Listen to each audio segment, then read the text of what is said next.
So a little while ago, I posted a video to my account asking for your best art hacks, and surprisingly enough, TikTok really delivered. So to share in my newfound wealth of knowledge, I thought it would be neat to kind of go through all the comments on that video and make a tier list. I'm gonna rate them based on what I personally think is helpful advice, so you're more than welcome to completely disagree with me. This is just for fun, and I just wanted to share all the art advice people commented. That video got an insane amount of comments from what I'm usually used to, and additionally, I also posted it here to YouTube and on Instagram as well, so there was a lot to go through. I'm going to be focusing on the repeat popular advice, things I think are best practiced or just stood out to me, and comments with a lot of likes. The tier list is divided as follows. S tier, advice I think every artist could use and benefit from. A tier, advice that is still really good advice, but it also isn't completely necessary if you don't want to follow it. B tier, advice that is just okay. It's average, a lot of people hear it or share it, but it doesn't work for everyone. C tier, advice that I don't really think is that helpful. It's not the best, but it might be good to try out. And D tier, advice that I think to myself, why are we still telling artists to do this?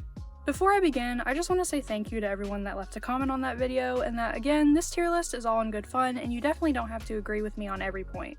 With that addressed, let's get into some of the advice I saw commented the most. Use references. Definitely going in S tier. No matter what skill level of an artist you are, your art is only going to look better if you use a reference. And if you have aphantasia like me and you can picture very little to go off of anyway with your mind's eye, references are your best friend. Contrary to what some people believe, they are definitely not cheating and are such a great tool that every artist can make use of. Adding another related one into S tier, if you can't find a reference, make your own. This process is called photo bashing, and you can make any reference you like by combining already existing photos together or even using photos of yourself. Don't underestimate the value of a good reference. Tracing. This is going in A tier. If you struggle a lot with anatomy or backgrounds, there's nothing wrong with tracing a photo. When I'm having a really hard time drawing a hand, sometimes I just take a picture of my own and trace it. Or even if you just take a photo and draw over it, breaking it down into shapes so you're not tracing line for line, that's incredibly helpful. But this is going in A tier because it's easy to abuse. Personally, I just wouldn't recommend tracing other people's art at all unless you're doing it to study. I also just think it would be good to ask permission as well before you do it. As we all know, tracing art can be very problematic because people will often trace and claim that they drew it, not giving credit to the original artist, so don't do that. Tracing or breaking down objects into shapes is really helpful to build muscle memory and for beginners to get comfortable with anatomy, but you shouldn't use it to steal. Don't shade with black. I think I might have to put this as our first D tier. I think this is just one of those dumb rules that artists impose upon themselves when it's not necessary at all.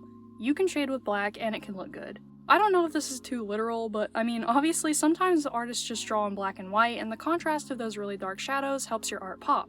It's an easy way to make something look dramatic or emphasize your subject with really pronounced lighting. And if you added some color on top of that, it would still look good. You can also make use of halftone dots to shade or hatching. Experiment and do whatever you think is right for your piece. Don't be a perfectionist. Chef's kiss, S tier. Some of my favorite art I've made has just been loose sketches that I didn't have a lot of expectations for and I just sat down and made it. Art is largely about the process and not the finished product for me, so being able to draw without the pressure of perfection does wonders for my sanity. I really recommend trying to break out of that habit if it's something that you struggle with. Draw what makes you happy, not for others. Absolutely an S tier. Don't let the art police dictate everything you make, draw whatever you want. I've seen way too many beginners be discouraged because people are mean. If you're not hurting anyone, make whatever you enjoy and don't let anyone tell you otherwise. Don't be afraid to start over. This is pretty good, but I don't think it's good enough to be an A tier since it's not always applicable. It really just depends on the artist. Sometimes starting fresh is the best thing you can do for your piece, and sometimes you just need to push through the rough patches and keep working on it. Because, I mean, if you started completely over every time you struggled with a drawing, you'd probably never finish anything. Sometimes it's better to just take a break and come back with fresh eyes. I think this can be good advice, but there's a lot of nuance, so I'm gonna put it in B. And that leads me to the next one. If you're struggling, take a break and come back later. Definite S tier for me. This makes it so much easier to spot mistakes you might have made, or if you're frustrated, to take a step back and realize, hey, this actually isn't as horrible as I thought. And similarly, another S. Flip the canvas. Again, makes it so much easier to spot mistakes. I cannot tell you how many times I've made a simple error, like drawing an eye too small or my proportions are not right, but I can't quite figure out why it looks off until I flip it. Flipping the canvas often trains your eye to have an easier time spotting mistakes because you're seeing it from a new angle. Spending hours staring at your art kind of blinds you to mistakes, so it's good to refresh your view every once in a while. If you're a traditional artist, you can hold your art up to a mirror or take a photo on your phone and flip the image in your camera roll. Watch other people's speed paints. I think I'm gonna stick this in B tier. While it can be really helpful to watch speed paints, unless it's also a tutorial, you may not understand why the artist is doing what they're doing or how they're doing it. Like, if you're brand new to digital art and you don't know what all the layer modes are, watching a speed paint with no commentary isn't going to help you. It can help in some aspects to see another artist's drawing process, but some people would benefit more from just watching a tutorial. I feel like this advice is meant more for the average, more experienced artist than a beginner, and I don't think it would work for everyone. Get obsessed with something and draw it over and over again. I can see this going both ways, honestly. If you're drawing a lot, then you'll likely see a lot of improvement, especially if you're motivated to make your fan art look good. It's also a great way to overcome art block. But if you only draw the same thing over and over, you're not really going to improve past that. A lot of that improvement will probably be focused on just one area, and eventually you're going to plateau. So if your goal is to improve, I feel like you should be drawing a wider variety of things. But if you're just drawing for fun, I don't see the harm in that. It's going in B tier for me. Don't compare your art to other people. S tier for sure. The only person you should be comparing yourself to is yourself.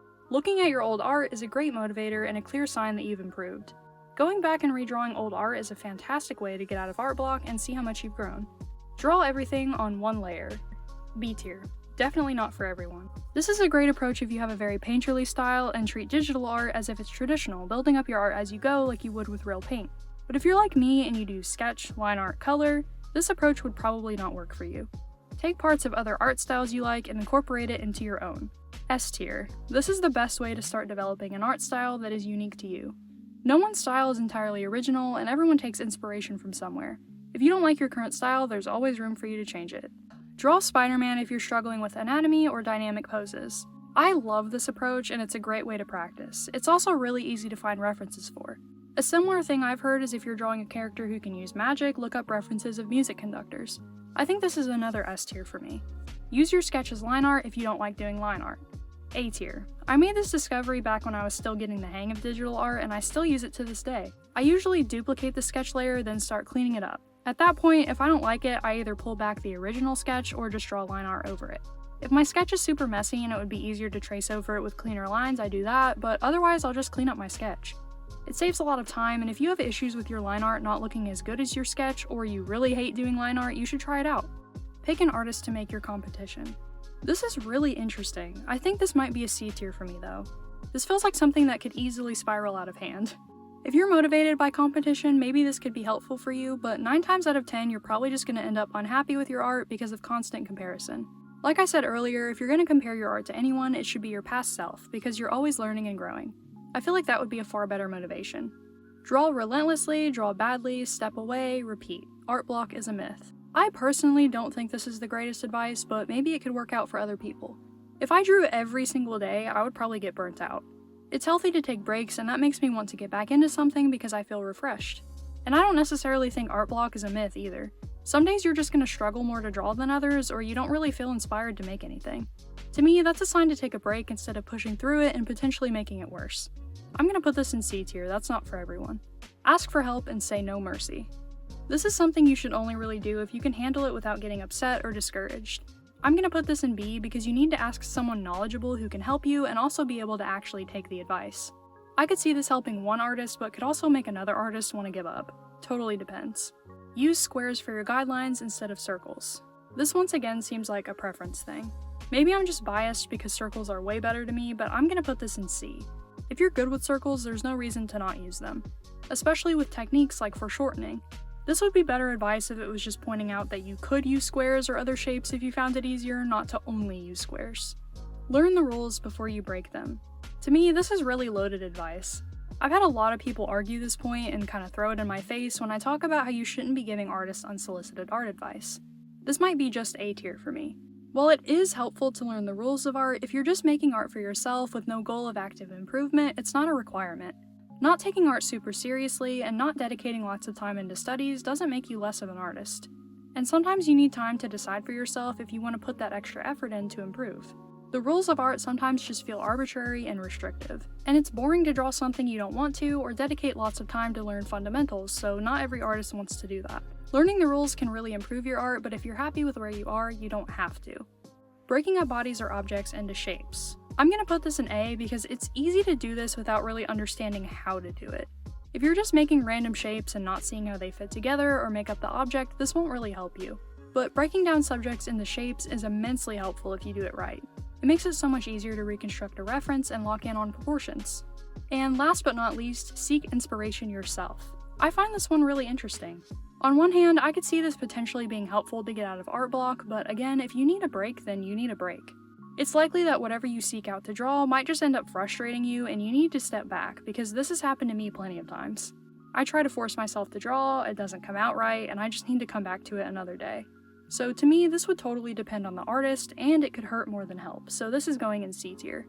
And here's the finished tier list. This was a really fun video to do, and I'm glad that so many other artists pitched in to help.